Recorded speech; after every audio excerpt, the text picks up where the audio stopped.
OBC समाजाचा कुठलंही आरक्षण जाऊ नये आणि मराठा समाजालाही आरक्षण मिळावं ही भूमिका सरकारची आहे, आमची सर्वांची आहे। आणि मराठा समाजालाही आरक्षण मिळालं पाहिजे, पण ओबीसीचं जाऊ नये ही काळजी सरकार घेईल। आणि मला वाटतं सरकारने काही आश्वासनं किंवा जी त्या ठिकाणी हाकेचं आंदोलन सुरू होतं त्या आंदोलनामध्ये सरकारने आपली भूमिका वठवली आहे। निश्चितपणे यातून सामंजस्यातून चांगला मार्ग निघेल। मराठा आणि ओबीसी समाज समोर समोर येणार नाही याकरता सरकार प्रयत्न करता आहे। मला वाटतं एक चांगली बाब ही महाराष्ट्राकरता आहे। सरसकट आरक्षण देणार नाही असं मुख्यमंत्र्यांनी काल ओबीसी शिष्टमंडळाच्या बैठकीत सांगितलं।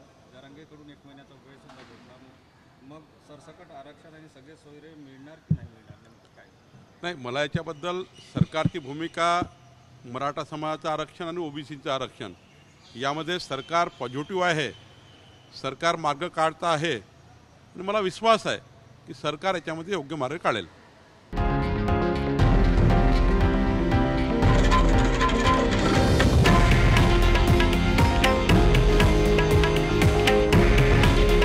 हे आहे देशातील नंबर 1 न्यूज नेटवर्क आणि आपण पाहत आहात TV9 मराठी।